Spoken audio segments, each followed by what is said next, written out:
Hello students, myself Najiba Ibrahim and welcome back to my channel e learning accounts and maths. Students, हमने question number 44 तक सारे questions कर लेते। आज हमें करना है question number 45। Following is the balance sheet of Akash limited as at 31 March 2014। Akash limited का बैलेंस शीट दिया हुआ है, इससे हमें कैश फ्लो स्टेटमेंट प्रिपेयर करना है। ओके, नोट्स टू अकाउंट्स में रिजर्व एंड सरप्लस का opening balance and closing balance भी गिवन है और भी कुछ पॉइंट्स गिवन है। तो आगे क्वेश्चन जब मैं सॉल्व कराऊंगी ना, तब ये वाला पॉइंट हम पढ़ेंगे। अभी हम एडिशनल इन्फॉर्मेशन देख लेंगे। Point first, tax paid during the year amounted to 16,000।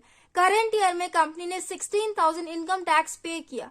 Okay, और ये वाला पॉइंट भी ध्यान से देखिए। यहाँ पे पॉइंट थर्ड में लिखा हुआ है short term provision, provision for tax. Provision for tax का opening balance and closing balance given है, इसके साथ साथ इनकम टैक्स पेड भी गिवन है। तो ऐसे केस में हम provision for income tax account बनाते हैं ना, तो वर्किंग नोट में हम वो वाला भी अकाउंट बनाएंगे। उसके बाद point second, with net book value of 10,000, accumulated depreciation 40,000 was sold for 2,000।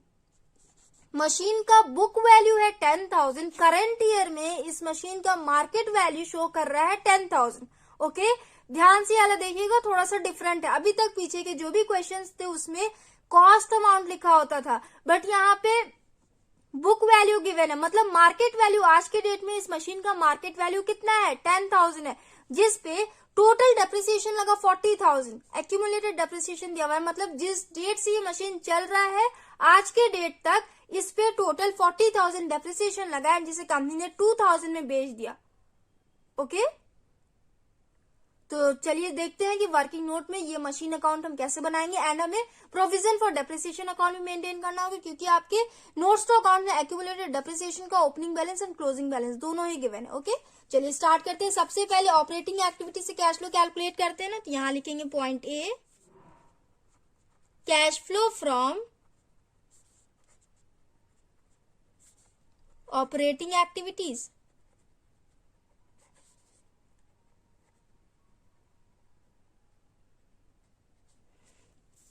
इसमें सबसे पहले नेट प्रॉफिट बिफोर टैक्स की एंट्री होती है। नेट प्रॉफिट बिफोर टैक्स, इसे सॉल्व कर लेंगे।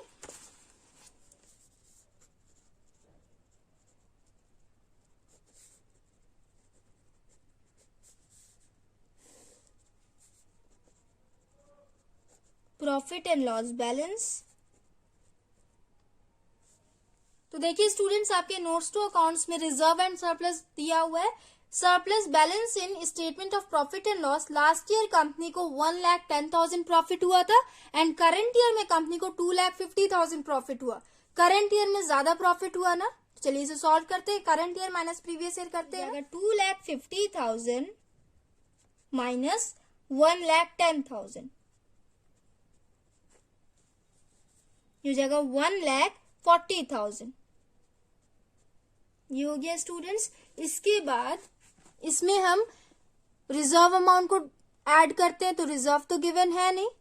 डिविडेंड को भी ऐड करते हैं, वो भी गिवन नहीं है। प्रोविजन फॉर टैक्स को ऐड करते हैं, तो उसे पहले हमें कैलकुलेट करना होगा, उसके बाद हम ऐड करेंगे। यहां देखिए प्रोविजन फॉर टैक्स का opening balance and closing balance ये दोनों गिवन है एंड इनकम टैक्स पेड भी गिवन है। तो यहाँ पे वर्किंग नोट में हम बनाएंगे प्रोविजन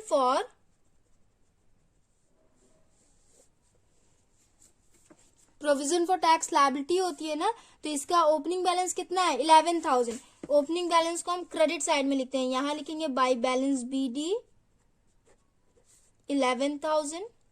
क्लोजिंग बैलेंस को डेबिट साइड में लिखते हैं, यहां लिखेंगे टू बैलेंस CD 18,000। उसके बाद यहाँ पे एडिशनल इंफॉर्मेशन में टैक्स पेड गिवन है, तो टैक्स पेड की एंट्री होती है डेबिट साइड में। कंपनी टैक्स पे कर रही है, कंपनी का एक्सपेंस हो रहा है, एक्सपेंसेस की एंट्री हम डेबिट में करते हैं ना, यहां लिखेंगे टू बैंक अकाउंट, आगे लिख दीजिए टैक्स पेड 16,000। बस इतनी एंट्री होगी। टोटल करिए 18,000 प्लस 16,000, ये हो जाएगा 34,000। 34,000 माइनस 11,000, ये हो जाएगा 23,000। यहां लिखेंगे by statement of profit and loss,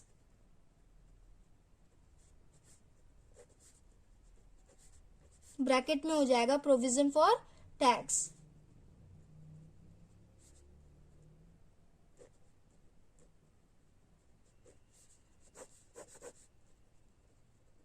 provision for tax आया हमारा 23,000, तो इसे हम यहाँ पे यहीं पे ऐड करेंगे ना, प्रॉफिट एंड लॉस बैलेंस में ऐड करते हैं। तो यहाँ लिखेंगे provision for tax. Current year में कंपनी ने प्रॉफिट से निकाल के 23,000 प्रोविजन में ट्रांसफर किया होगा, तो इसलिए हम इसे वापस प्रॉफिट में ऐड कर दे। बस इतनी एंट्री होगी। टोटल करते हैं 1,40,000 प्लस 23,000, ये हो जाएगा 1,63,000। ये आया आपका नेट प्रॉफिट बिफोर टैक्स। यहां लिखेंगे 1,63,000। ये हो गया। इसके बाद नॉन कैश आइटम्स का एडजस्टमेंट करते हैं ना, adjustments of non cash items. देखिए किसकी किसकी एंट्री होगी। सबसे पहले दिया हुआ शेयर कैपिटल, तो शेयर कैपिटल नॉन कैश में आता नहीं है। रिजर्व एंड सरप्लस की एंट्री हमने ऑलरेडी कर रखी है। लॉन्ग टर्म बोरोइंग्स आता है, अगर लॉन्ग टर्म बोरोइंग्स पे इंटरेस्ट पे किया गया हो तो उसकी एंट्री हम करते हैं कहाँ, नॉन कैश आइटम में। बट यहाँ देखिए long term borrowings balance sheet में तो गिवन है, बट नोट्स टू अकाउंट्स में अलग से कुछ नहीं लिखा हुआ है कि लॉन्ग टर्म बोरोइंग्स में क्या था, डिबेंचर था कि कुछ और था या फिर कोई लोन था। ऐसा कोई इन्फॉर्मेशन गिवन नहीं है कि उस पर इंटरेस्ट पे किया गया है कि नहीं किया गया है, तो long term borrowings non cash item में उसकी एंट्री नहीं होगी। ओके। उसके बाद करंट लायबिलिटी की एंट्री होती नहीं है उसमें नॉन कैश में। शॉर्ट टर्म बोरोइंग्स में बैंक ओवरड्राफ्ट दिया हुआ है, तो इसकी एंट्री हम करते हैं फाइनेंसिंग में। उसके बाद नॉन करंट एसेट में देखिए दिया हुआ है टेंजिबल एसेट, तो अगर टेंजिबल एसेट पे डेप्रिसिएशन पे किया गया हो तो वो नॉन कैश में आता है। एंड अगर फिक्स्ड एसेट को कंपनी ने बेचा है तो प्रॉफिट और लॉस होता है, तो वो भी आ जाता है। तो चलिए पहले हम टेंजिबल एसेट अकाउंट बनाते हैं। यहाँ पे मशीनरी एंड एक्यूमुलेटेड डेप्रिसिएशन दिया हुआ है, तो machinery account and accumulated depreciation account दोनों मेंटेन करेंगे। यहाँ लिखेंगे machinery account, accumulated depreciation and provision for depreciation account, दोनों सेम पॉइंट होता है। ओके। चलिए अब देखते हैं मशीनरी अकाउंट को opening balance and closing balance कितना दिया हुआ है। ओपनिंग दिया हुआ है 17 लाख एंड क्लोजिंग दिया हुआ है 20 लाख। तो यहां लिखेंगे to balance BD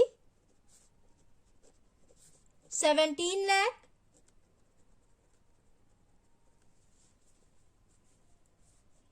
by balance CD 20 lakh. ये हो गया। उसके बाद एक्यूमुलेटेड डेप्रिसिएशन को ओपनिंग एंड क्लोजिंग देखिए 90 लाख एंड 1,40,000। तो ये प्रोविजन लायबिलिटी होती है, तो इसका ओपनिंग क्रेडिट साइड में होता है। By balance BD 90,000 to balance CD 1,40,000। ये दोनों हो गया। उसके बाद देखिए स्टूडेंट्स, आपके क्वेश्चन में अगर एक्यूमुलेटेड डेप्रिसिएशन गिवन हो तो हम depreciation during the year calculate करते हैं, एंड अगर depreciation during the year given हो तो हम एक्यूमुलेटेड डेप्रिसिएशन कैलकुलेट करते हैं। तो यहाँ पे एक्यूमुलेटेड डेप्रिसिएशन गिवन है 40,000, तो यहाँ लिखेंगे to machinery account. Machinery account में हम ये वाला बैलेंस ट्रांसफर करते हैं, इसलिए यहाँ पे मशीनरी अकाउंट लिखा जाता है। मशीनरी अकाउंट एंड ब्रैकेट में हो जाएगा एक्यूमुलेटेड डेप्रिसिएशन। कितना दिया हुआ है 40,000। ओके। अब देखिए ये वाला अमाउंट यहां ट्रांसफर करेंगे बाई एक्यूमुलेटेड डेप्रिसिएशन 40,000। उसके बाद कंपनी ने 2,000 में मशीन को बेचा है, तो यहां लिखेंगे बाई बैंक, ब्रैकेट में हो जाएगा सेल्स 2,000। इसके बाद स्टूडेंट्स हम ये कैलकुलेट करेंगे कि इस मशीन को बेचने पे कंपनी को प्रॉफिट हुआ है कि लॉस हुआ है। ओके। तो बहुत ही ध्यान से देखिएगा, यहाँ पे आपके क्वेश्चन में ध्यान दीजिएगा, यहाँ पे मशीनरी का कॉस्ट अमाउंट गिवन नहीं है कि मशीन का कॉस्ट कितना था। यहाँ पे आज के डेट में मशीन का वैल्यू कितना है ये गिवन है। आज के डेट में मशीन का वैल्यू है 10,000। ओके। तो यहाँ पे ये साफ साफ क्लियरली शो कर रहा है कि डेप्रिसिएशन निकालने के बाद मशीन का वैल्यू आ रहा है 10,000। ओके। इसमें से आपको डेप्रिसिएशन माइनस नहीं करना पड़ेगा। आप लोग को नहीं समझ में आ रहा है तो पीछे के एग्जांपल से मैं आपको एक्सप्लेन करती हूँ। ओके। जैसे यहाँ पे देखिए लिखा हुआ है 2 लाख कॉस्ट था मशीन का। ओके। डेप्रिसिएशन उस पे लगा 70,000, मतलब जब से मशीन चल रही है आज तक उस पे टोटल 70,000 डेप्रिसिएशन लगा है।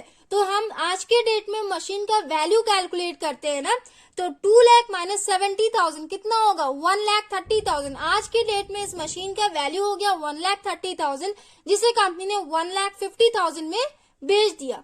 ओके, तो सेम वही पॉइंट यहाँ लिखा हुआ है कि आज के डेट में इस मशीन का वैल्यू है 10,000, मतलब इसमें कंपनी ने ऑलरेडी डेप्रिसिएशन निकाल के ये वैल्यू बता रखा है। अगर और अच्छे से समझना चाहें तो इसका कॉस्ट अगर आप लोग निकालना चाहो तो ये depreciation amount plus total value add कर दोगे ना, तो इसका कॉस्ट निकल आएगा। मतलब 50,000 की मशीन थी जिसपे टोटल 40,000 डेप्रिसिएशन लगा, तो 50 माइनस 40 आज के डेट में इसका वैल्यू हो गया 10,000। 10,000 वाली मशीन को कंपनी ने 2,000 में बेच दिया, तो इस पे कंपनी को लॉस हुआ। 8,000 का कंपनी को लॉस हुआ। आई होप आप लोग को वाला पॉइंट समझ में आया हो। यहां लिखेंगे बाई लॉस ऑन सेल 8,000 हो गया। बस इतनी ही एंट्री होगी ना। टोटल कर लेते हैं 20 lakh plus 8,000 plus 2,000 plus 40,000।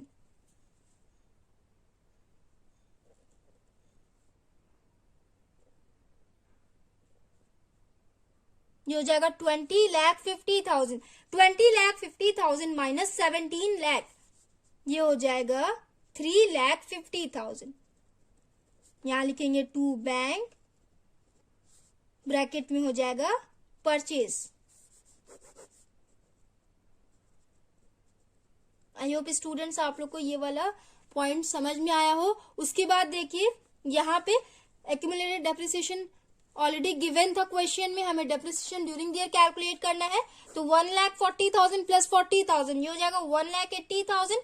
1,80,000 minus 90,000 ये हो जाएगा 90,000। यहाँ लिखेंगे बाय डेप्रिसिएशन, आगे हो जाएगा बैलेंसिंग फिगर। तो depreciation during the year non cash item में आता है ना, जिसे हम ऐड करते हैं। तो यहां लिखेंगे ऐड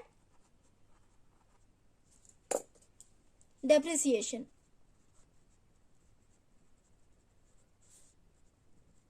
$90,000। उसके बाद स्टूडेंट्स कंपनी ने मशीन बेचा है तो कंपनी को लॉस हुआ है 8,000 का, तो वो भी नॉन कैश में आता है, उसे हम ऐड कर देंगे। Loss on sale 8,000। बस इन्हीं दोनों पॉइंट्स की एंट्री होगी और कोई नॉन कैश आइटम गिवन है नहीं। तो टोटल करिए 90,000 प्लस 8,000 ये हो जाएगा 98,000। 1,63,000 प्लस 98,000 ये हो जाएगा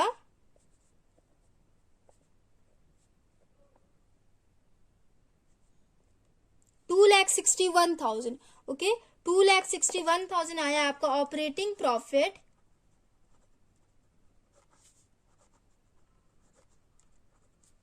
बिफोर वर्किंग कैपिटल चेंजेस। इसमें हम current asset and current liability का ट्रीटमेंट करते हैं ना। तो यहां देखिए करंट लायबिलिटी में शॉर्ट टर्म बोरोइंग्स दिया हुआ है जिसमें बैंक ओवरड्राफ्ट है। ओके, तो बैंक ओवरड्राफ्ट की एंट्री फाइनेंसिंग में की जाती है, तो यहाँ इसकी एंट्री नहीं होगी। Trade payables last year value था 83,000, करंट ईयर वैल्यू डिक्रीज होके 15,000 हो गई। आउटफ्लो हुआ, आउटफ्लोज को हम लेस करते हैं। जब वैल्यू डिक्रीज होती है लायबिलिटी की तो उसे हम लेस करते हैं ना, तो इसे हम लेस करेंगे।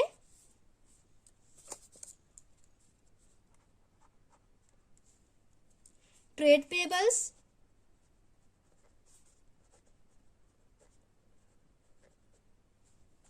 कितने से वैल्यू डिक्रीज हुआ है, 83,000 माइनस 15,000 ये हो जाएगा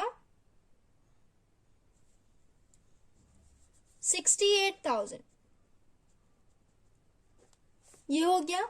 उसके बाद स्टूडेंट शॉर्ट टर्म प्रोविजन दिया हुआ है, तो शॉर्ट टर्म प्रोविजन इसमें तो नहीं आता है, तो बस एक ही एंट्री होगी। यहां करिए टोटल 68,000। उसके बाद करंट एसेट का ट्रीटमेंट करेंगे। देखिए करंट एसेट में करंट इन्वेस्टमेंट दिया हुआ है, तो मैंने आपको पीछे के शायद क्वेश्चंस में बताया है या फिर नहीं बताया होगा। Current investment cash and cash equivalents में आता है। ओके, तो करंट इन्वेस्टमेंट की एंट्री हम यहाँ पे नहीं करेंगे, उसकी एंट्री कैश इक्विवेलेंट्स में होगी। ओके, याद कर लीजिएगा आप लोग, करंट इन्वेस्टमेंट की एंट्री कैश इक्विवेलेंट्स में होती है ओके अभी मैं आपको आगे करके दिखाऊंगी। इन्वेंट्रीज, लास्ट ईयर वैल्यू था 59,000, करंट ईयर वैल्यू डिक्रीज होके 37,000 हो गई। तो जब एसेट की वैल्यू डिक्रीज होती है तो उसे हम ऐड करते हैं, यहां लिखेंगे ऐड, उसका मतलब कंपनी को इनफ्लो हुआ।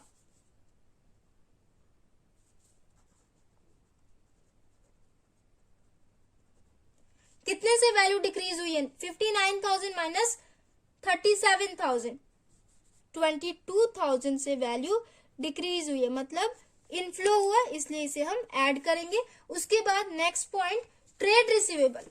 ट्रेड रिसीवेबल देखिए, लास्ट ईयर वैल्यू था 23,000, करंट ईयर वैल्यू इंक्रीज होकर 26,000 हो गए। 3,000 से वैल्यू इंक्रीज हुई है, तो जब भी एसेट की वैल्यू इंक्रीज होती है उसे हम लेस करते हैं। तो यहां लिखेंगे ट्रेड रिसीवेबल्स,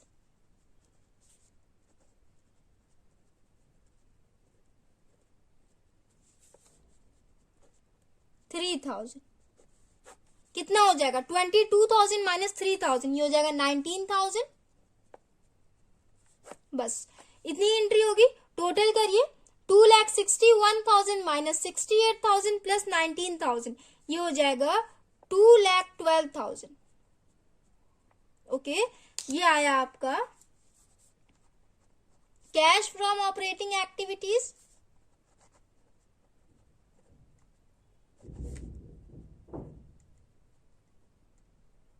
इसमें से देखिए इनकम टैक्स पेड भी आपको लेस करना है, क्योंकि आपकी क्वेश्चन में गिवन है tax paid during the year 16,000। तो यहां लिखेंगे लेस इनकम टैक्स पेड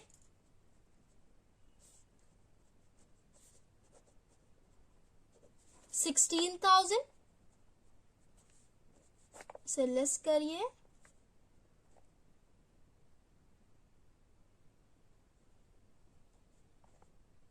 ये हो जाएगा 1,96,000। ये आ गया आपका नेट कैश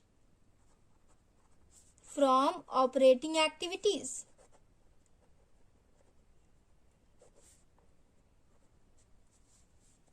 इसके बाद स्टूडेंट्स इन्वेस्टिंग एक्टिविटी से कैश फ्लो कैलकुलेट करते हैं ना, तो यहां लिखेंगे point B, cash flow from investing activities. इसमें देखिए नॉन करंट एसेट की एंट्री होती है ना, तो फिक्स्ड एसेट में दिया हुआ है टेंजिबल एसेट, टेंजिबल एसेट में दिया हुआ था मशीनरी एंड एक्यूमुलेटेड डेप्रिसिएशन। तो दोनों अकाउंट हमने यहाँ प्रिपेयर कर रखा है। मशीनरी अकाउंट में देखिए एक मशीन कंपनी ने 2,000 में सेल किया एंड एक मशीन को कंपनी ने 3,50,000 में परचेज किया है। ओके, तो परचेज एंड सेल की एंट्री उसमें होती है, तो इन दोनों की एंट्री कर लेते हैं। परचेज ऑफ मशीन 3,50,000, उसके बाद सेल्स ऑफ मशीनरी 2,000। बस इन्हीं दोनों पॉइंट्स की एंट्री होगी, माइनस 3,50,000 प्लस 2,000।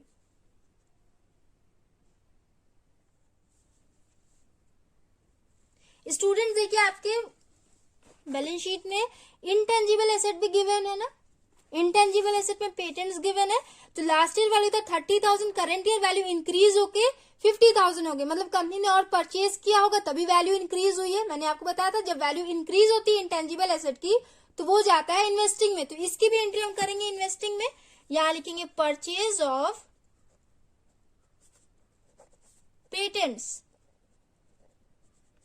20,000 से वैल्यू इंक्रीज हुई है ना, तो आउटफ्लो हुआ होगा, तो माइनस हो जाएगा 20,000। अब इन तीनों को टोटल करिए, माइनस 3,50,000 प्लस 2,000 माइनस 20,000, ये हो जाएगा माइनस 3,68,000।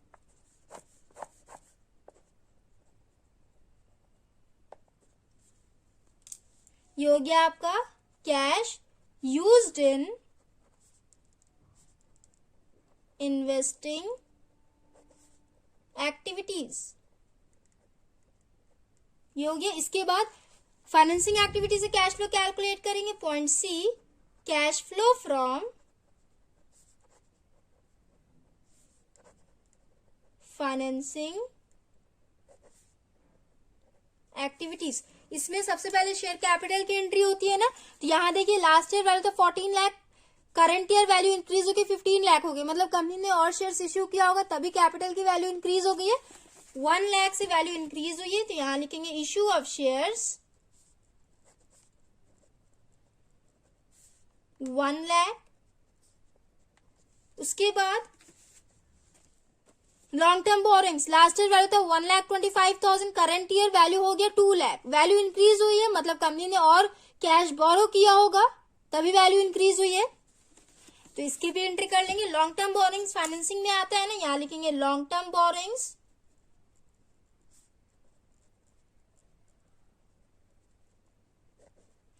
2 लाख माइनस 1,25,000, 75,000 से वैल्यू इंक्रीज हुई है। उसके बाद स्टूडेंट्स शॉर्ट टर्म बोरिंग्स में बैंक ओवरड्राफ्ट दिया हुआ है, लास्ट ईयर वैल्यू था 10,000, करंट ईयर वैल्यू इंक्रीज हो गई 12,000 हो गई, वैल्यू इंक्रीज हुई है, इसकी भी एंट्री होती है फाइनेंसिंग में। तो यहां लिखेंगे बैंक ओवरड्राफ्ट इनफ्लो हुआ तभी वैल्यू इंक्रीज हुई है, तो ये तीनों ऐड हो जाएगा। 1 लाख प्लस 75,000 प्लस 2,000, ये हो जाएगा 1,77,000।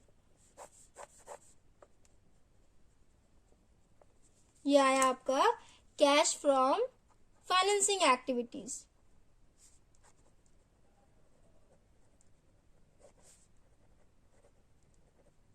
इसके बाद हम तीनों एक्टिविटीज को ऐड करते हैं ना, तो चलिए तीनों को हम टोटल करेंगे तो कितना हो जाएगा 1,96,000 प्लस नेगेटिव बैलेंस आया 3,68,000, तो ये हो जाएगा माइनस 3,68,000 प्लस 1,77,000। इसे सॉल्व करिए, 1,96,000 प्लस 1,77,000, ये हो जाएगा 3,73,000 प्लस माइनस माइनस 3,68,000।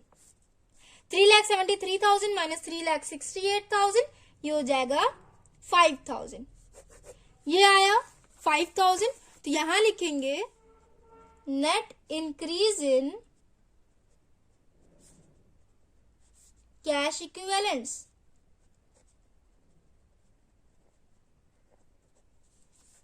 $5,000 आया था।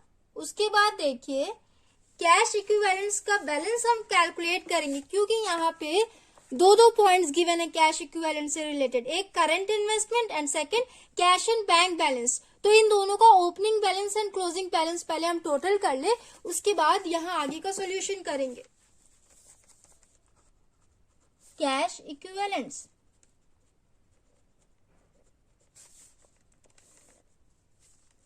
2013 एंड 2014। करंट इन्वेस्टमेंट का बैलेंस कितना दिया हुआ था, करंट इन्वेस्टमेंट इसका ओपनिंग बैलेंस कितना दिया हुआ है 5,000 एंड क्लोजिंग बैलेंस दिया हुआ है 8,000। उसके बाद कैश एंड बैंक बैलेंस ये भी आता है कैश इक्विवेलेंट्स में, तो ओपनिंग बैलेंस दिया हुआ है इसका 12,000 एंड क्लोजिंग बैलेंस दिया हुआ है 14,000। इसे टोटल करिए तो कैश इक्विवेलेंट्स का opening balance and closing balance दोनों निकल आएगा। ओके, तो 5,000 प्लस 12,000 ये हो जाएगा 17,000 एंड 8,000 प्लस 14,000 ये हो जाएगा 22,000। हो गया स्टूडेंट्स, कैश इक्विवेलेंट्स का opening balance and closing balance दोनों आ गया। ओपनिंग बैलेंस को ऐड करते हैं ना, तो यहां लिखेंगे add cash equivalents in the beginning of the year।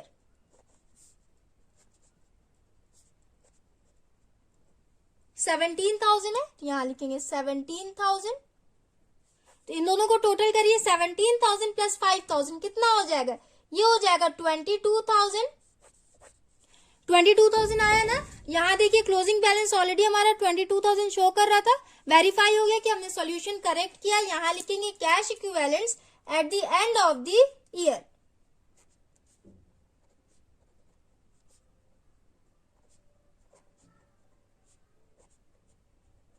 हो गया ना, 22,000 आया हमारा। सो स्टूडेंट्स हमने क्वेश्चन नंबर 45 कंप्लीट कर लिया। आई होप आप लोग को एक एक पॉइंट समझ में आए हो। सो स्टूडेंट्स नेक्स्ट वीडियो में हम नेक्स्ट क्वेश्चंस करेंगे। So if you like video then please like share comment and do subscribe my channel. Thanks for watching.